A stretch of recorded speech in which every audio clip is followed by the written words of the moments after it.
Tal como decías, todos contentos porque ganamos la Copa América, Sí, pero bueno, rápidamente volvemos a la realidad, a la cuestión cotidiana y, y nuestra cuestión tiene que ver con la situación económica. Y la situación así económica es. claramente no es para alegrarse. Y el gobierno, sobre todo, comenta la situación económica. Por eso a la columna le pusimos como título, con Sí, solo Sarasa no alcanza.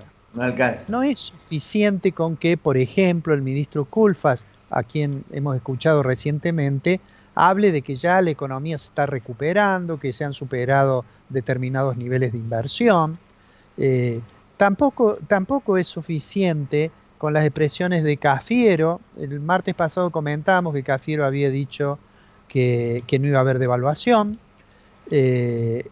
Con lo cual dijimos, ahí hay dos errores. Uno, decir que no va a haber devaluación cuando todos los días hay una pequeña devaluación. Y Así lo es. otro es, recordábamos que los funcionarios no tienen que hacer ese tipo de anuncios, porque después quedan en la historia, como quedó aquella afirmación de el que apuesta al dólar pierde, que había Claro, hecho Lorenzo Sigó, ¿no? claro. Lo concreto es que la situación está realmente complicada y esto más allá de este incidente de las últimas 48 horas respecto del dólar blue. Digo, para tratar de aclarar un poco esa situación, hemos tenido un primer semestre en el cual, tal como lo hemos dicho, Argentina tuvo un periodo muy favorable porque tuvimos, además de una cosecha importante, un precio para los commodities, en particular para la soja, muy bueno. Eso permitió que ingresaran muchos dólares. De hecho, el Banco Central pudo aumentar las reservas comprando dólares, pero todos sabemos que esa situación es característica, digamos, hasta el segundo trimestre del año. Claro. Hemos iniciado el segundo semestre y seguramente el segundo semestre, digamos, hay mucha menos disponibilidad de dólares que provengan del complejo exportador argentino. En realidad, el gobierno sabe que ese segundo semestre no va a tener esa posibilidad y quizás tiene cierta confianza en la ayuda que le va a dar la distribución que el Fondo Monetario Internacional va a hacer de derechos especiales de giro, de la moneda Claro. del fondo, que van a ser más o menos 4.500 millones de dólares. Pero de todos modos, la situación es esperable que tenga ciertas complicaciones. Hagamos un breve comentario de lo que ocurrió estas últimas 48 horas. El Banco Central y la Comisión Nacional de Valores puso más restricciones o limitaciones a la operación de contado con liquidez, contado con liqui. Ujú. ¿Qué es lo que es eso? Bueno, eso es que uno compra un bono pagándolo en pesos, el bono está nominado en moneda extranjera, en dólares, y después lo vende y recibe los dólares. Para regular el precio de ese mercado, que es un dólar legal, digamos, el Banco Sí. Central opera, el gobierno opera también con bonos, pero eso le puede afectar las reservas. Entonces, decidió acotar, limitar ese mercado. ¿Qué es lo que sucedió? Bueno, hay un conjunto de razones, pero entre las cuales se destaca que los que operan ese mercado son operadores grandes, Claro. pero salió esta novedad. Hay quienes dicen de que las autoridades decidieron, eh, digamos, tomar esa decisión mientras todos estábamos viendo el partido de Argentina con Brasil. Yo Claro. en realidad no creo que sea muy así porque puede ser que lo hayan hecho en ese momento, pero tienen que ser conscientes que cuando apareciera en el boletín oficial iba a haber distintas consecuencias. Eh, Seguramente influyó en lo que ocurrió con el dólar blue, que se disparó y llegó a 179, 177, en fin. Eh, bueno, eso es un récord. No es el más alto, por supuesto. En octubre del año Ah, pasado el dólar blue llegó a 195 y después tuvimos bastante inflación, o sea que no es tampoco equivalente a aquel nivel. Pero lo que muestra es el grado de sensibilidad que hay en el mercado. Y digo, el mercado blue es un mercado relativamente chico, pero el contado con liqui no es tan chico. Y la brecha que ha habido entre esa cotización informal del blue y el dólar mayorista del Banco Nación terminó siendo más del 80%. Claro. ¿Qué consecuencias tiene eso? Mi impresión personal es que de acá hasta las elecciones, hemos dicho muchas veces que el plan del gobierno es un plan para llegar a las elecciones, digo, el gobierno va a insistir con controles.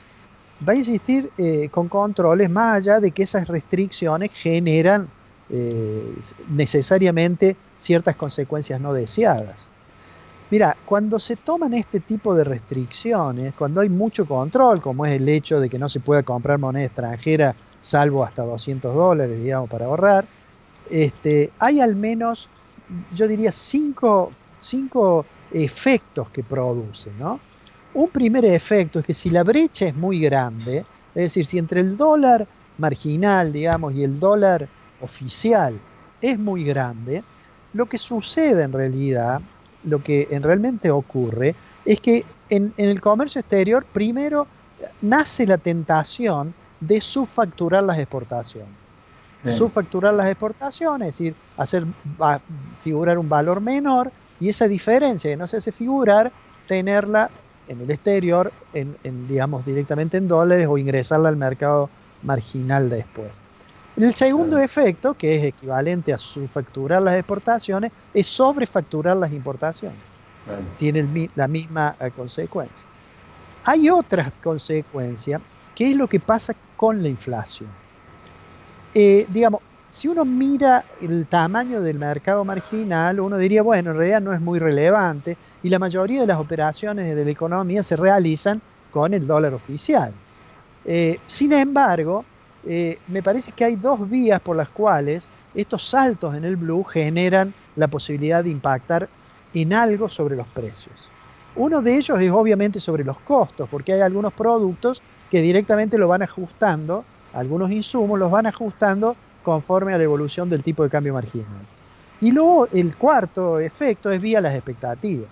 Es decir, cuando la gente ve que el mercado marginal, el dólar está a 177 o 178, bueno, piensa de que puede haber una modificación en el dólar oficial.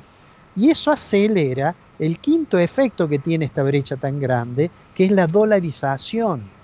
En los años electorales en general eso ocurre, pero eso es más fuerte, digamos, cuando ocurre como en las actuales circunstancias. En síntesis, lo más probable es que en el segundo semestre el Banco Central deba resignar reservas, dependerá de la disponibilidad que tenga también del apoyo de los derechos especiales de giro, si los puede utilizar.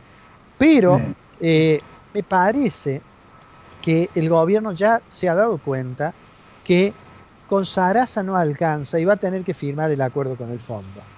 Hoy ha salido un comunicado del Fondo Monetario, del equipo de staff del Fondo Monetario, y un comunicado del Ministerio de Economía de Argentina, en la cual vuelven a decir de que están trabajando, de que van avanzando en un programa que el fondo le va a ayudar a la Argentina a salir de sus problemas.